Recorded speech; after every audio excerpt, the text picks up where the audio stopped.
"Sorry, that seat's reserved for actual family," my uncle sneered, gesturing toward a folding chair by the snack rack.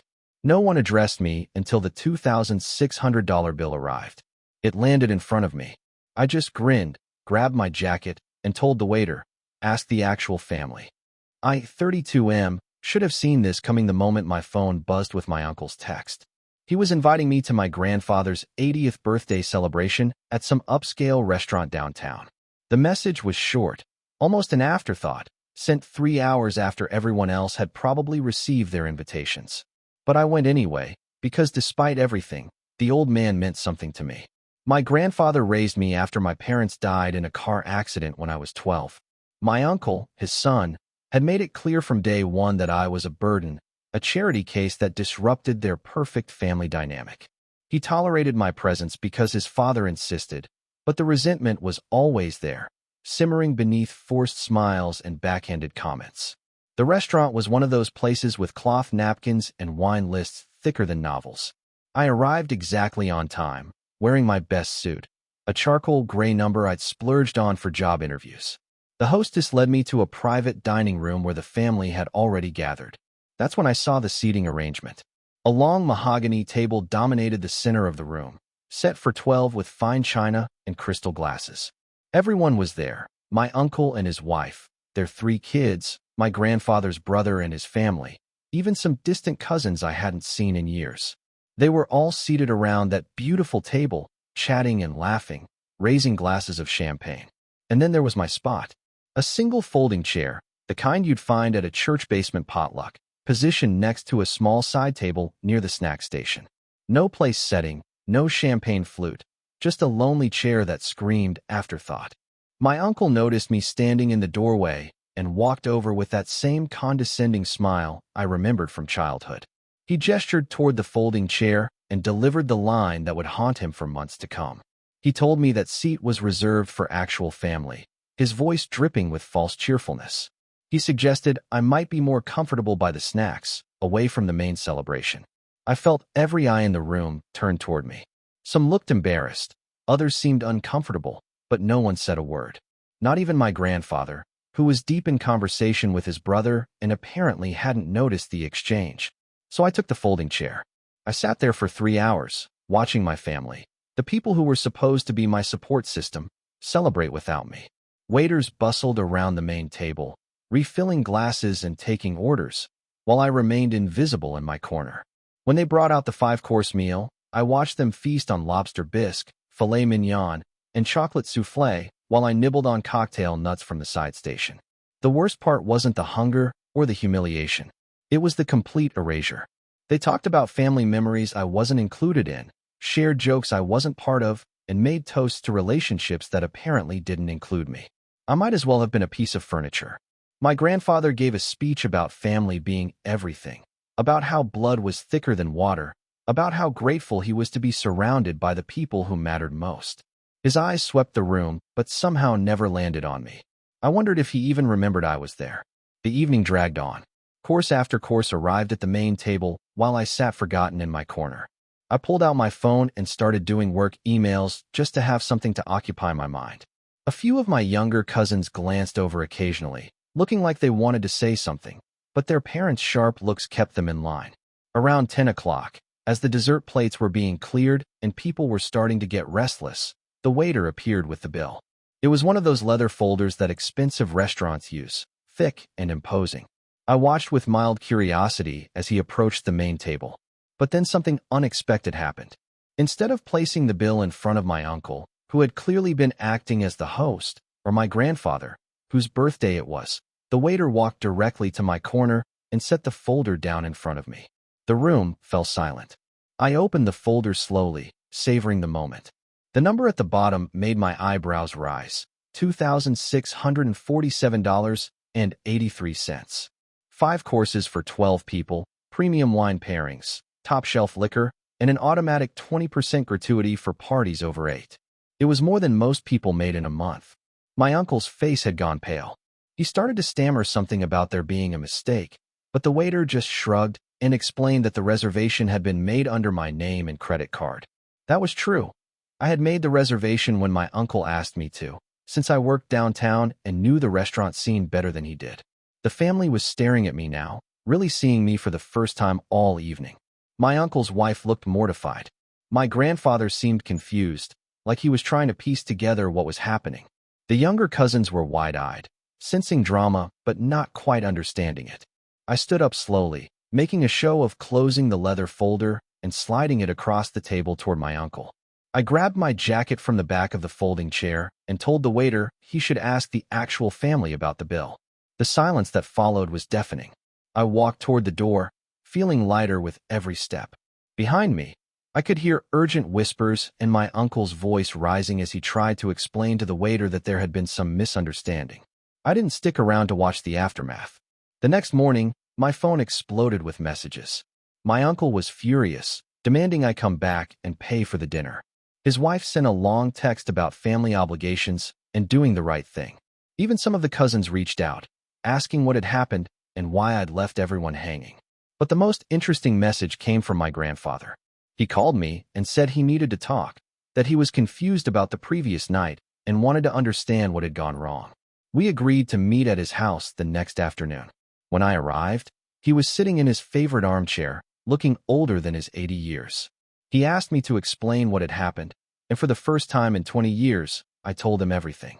The years of being treated as lesser, the constant reminders that I wasn't really family, the way his son had orchestrated my humiliation at what was supposed to be a celebration of family bonds.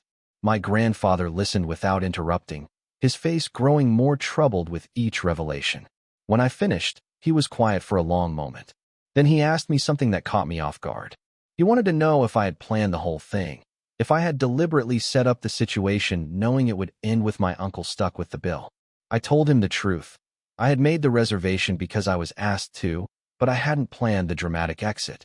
That had been purely spontaneous, a moment of clarity where I realized I didn't have to accept their treatment anymore. He nodded slowly and told me he understood. Then he did something that shocked me. He picked up his phone and called my uncle. I could only hear one side of the conversation, but it was clear that my grandfather was not happy. He told his son that he was disappointed, that family meant treating everyone with respect, and that what had happened at the restaurant was shameful. He said that if this was how his son defined actual family, then maybe he needed to reconsider who deserved his inheritance. That last part made my uncle's protests audible even from across the room. My grandfather hung up and looked at me with tired eyes. He apologized for not noticing what had been happening, for allowing his son to treat me as an outsider for so many years. He said he'd been so focused on keeping the peace that he'd forgotten to protect the person who needed it most. Update 1. The fallout was immediate and spectacular. Within hours of my grandfather's call, my uncle showed up at his house demanding a family meeting. I wasn't initially invited, but my grandfather insisted I be there since I was apparently at the center of everything. My uncle was livid. He ranted about my disrespectful behavior, about how I had embarrassed the family in public, about how I had no right to stick them with the bill after freeloading off their generosity for years. His face was red, and spittle flew as he gestured wildly. I sat quietly and let him vent. When he was finished, my grandfather asked him a simple question. Why had I been seated separately from everyone else? My uncle's answer was telling. He said I should have been grateful just to be included, that the folding chair was perfectly adequate for the occasion, and that I was being dramatic about the whole thing. He insisted that real family members understood their place and didn't cause scenes over seating arrangements. My grandfather's expression grew colder with each word. Then my uncle made a crucial mistake. He said that since I wasn't really his father's blood, I shouldn't expect to be treated the same as the legitimate grandchildren. The words hung in the air like a toxic cloud. My grandfather's voice was barely a whisper when he responded. He told his son that I was as much his grandson as any of the others, that love and care mattered more than genetics, and that anyone who couldn't understand that wasn't worthy of the family name. The argument escalated from there. My uncle accused his father of playing favorites, of always putting me ahead of his own biological family. He said the restaurant incident was just the latest example of me manipulating the old man's emotions to get special treatment. That's when my grandfather dropped the bombshell. He told my uncle that he was reconsidering his will, that someone who could treat family with such casual cruelty might not be responsible enough to handle the family assets. He said he needed time to think about what family really meant and who deserved to benefit from his life's work. My uncle's tone changed instantly. He became apologetic, conciliatory, desperately trying to backtrack. But my grandfather was done talking. He asked us both to leave and said he needed space to think. As we walked to our cars, my uncle turned on me with pure venom in his eyes. He blamed me for turning his father against him, for poisoning the family relationships with my selfishness. He said he would make sure I regretted embarrassing him at the restaurant. I didn't respond. There was nothing left to say. Update 2. The next few weeks were a masterclass in family dysfunction. My uncle launched a campaign to turn the extended family against me. He painted himself as the victim of my manipulation, claiming I had deliberately orchestrated the restaurant incident to make him look bad. According to his version, I was a calculating opportunist who had been working for years to turn my grandfather against his real family. Some of the relatives bought into it. My uncle's wife was particularly vocal about my betrayal, sending long messages about family loyalty and respect for elders. A few of the cousins sided with their parents, either out of genuine belief or simple self-preservation. But not everyone was convinced. My grandfather's brother reached out to me privately. He said he'd been uncomfortable with how I'd been treated at the restaurant, but hadn't known how to address it in the moment. He admitted that he'd witnessed my uncle's dismissive attitude toward me over the years and had always thought it was wrong. More surprisingly, my uncle's oldest daughter called me. She was in college now, old enough to see the situation with adult eyes. She apologized for not speaking up at the restaurant and said she'd been ashamed of her family's behavior. She told me that the folding chair setup had been discussed in advance. It wasn't a last-minute arrangement, but a deliberate choice to put me in my place. That revelation hit harder than I expected. The humiliation hadn't been casual or accidental. It had been planned, orchestrated, designed to remind me of my status in the family hierarchy. My grandfather and I started meeting regularly for coffee. He seemed genuinely interested in rebuilding our relationship, in making up for years of allowing his son's behavior to go unchecked. We talked about my parents, about the early years after their death, about dreams and disappointments and the weight of family expectations. During one of these conversations, he told me something that explained a lot about my uncle's resentment. Apparently, when my parents died, there had been a substantial life insurance payout that was placed in a trust for my education and future. My grandfather had managed the trust, but my uncle had always resented that money being locked away for my benefit instead of being absorbed into the general family finances. The restaurant bill, it turned out, wasn't even the real issue. My uncle was facing some serious financial pressure from a failed business investment, and he'd been hoping to convince his father to help him out. My dramatic exit had derailed those plans by refocusing attention on his treatment of me instead of his financial needs. Understanding his motivation didn't excuse his behavior, but it added context to years of subtle hostility and exclusion. Update 3. 2 months after the restaurant incident, my grandfather made his decision. He called a family meeting, a real one this time, not the ambush my uncle had tried to orchestrate. The entire extended family was invited, including spouses and adult children. We met at his lawyer's office, which should have been the first sign that this wasn't going to be a typical family gathering. My grandfather had rewritten his will. The changes were comprehensive and devastating for my uncle. Instead of inheriting the bulk of my grandfather's estate as the oldest son, my uncle would receive only a modest bequest, enough to be comfortable but not enough to solve his financial problems. The house, the investment portfolio, and the family business were being split between me and my grandfather's brother, with smaller portions going to the younger generation. My uncle was speechless. His wife started crying. The room erupted in shocked whispers and angry accusations. But my grandfather wasn't finished. He had also established a scholarship fund in my parents' memory, funded by liquidating some of his investments. The fund would help other children who had lost their parents, giving them the educational opportunities and support that he felt he should have done better at providing for me. The meeting dissolved into chaos. My uncle accused me of manipulating a sick old man, of turning him against his own flesh and blood for money. He threatened to contest the will, to have his father declared incompetent, to fight the changes in court. My grandfather's lawyer calmly informed him that medical evaluations had already been conducted, that my grandfather was of sound mind and body, and that the will changes had been carefully documented and witnessed. Any legal challenge would be expensive and likely unsuccessful. As the family filed out of the office in angry clusters, my grandfather pulled me aside. He told me he wasn't doing this to punish his son or reward me for the restaurant incident. He was doing it because he'd finally recognized what family really meant, and he wanted his final act to reflect those values. He said the restaurant had been a wake-up call, a moment of clarity that forced him to confront years of willful blindness about how his son treated me. He couldn't change the past, but he could ensure the future reflected his true values about family and inclusion. Final update. 6 months later, the dust had mostly settled. My uncle eventually paid the restaurant bill, though not without bitter complaints about being forced to cover my freeloading.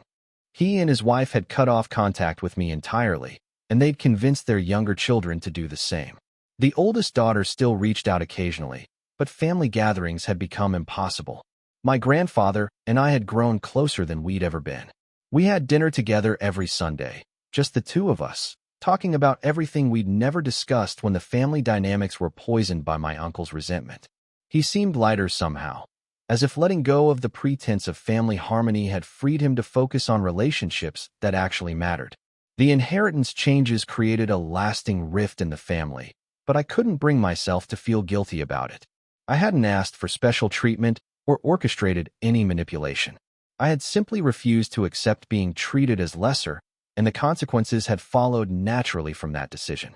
Looking back, I realized that the folding chair by the snack rack had been a perfect metaphor for my entire relationship with my uncle's family. I had spent 20 years accepting scraps and being grateful for them, convincing myself that any inclusion was better than none at all.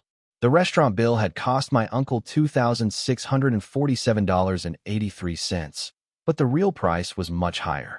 He had lost his father's respect, his inheritance, and any pretense of moral authority in the family, all because he couldn't resist the urge to put me in what he considered my proper place.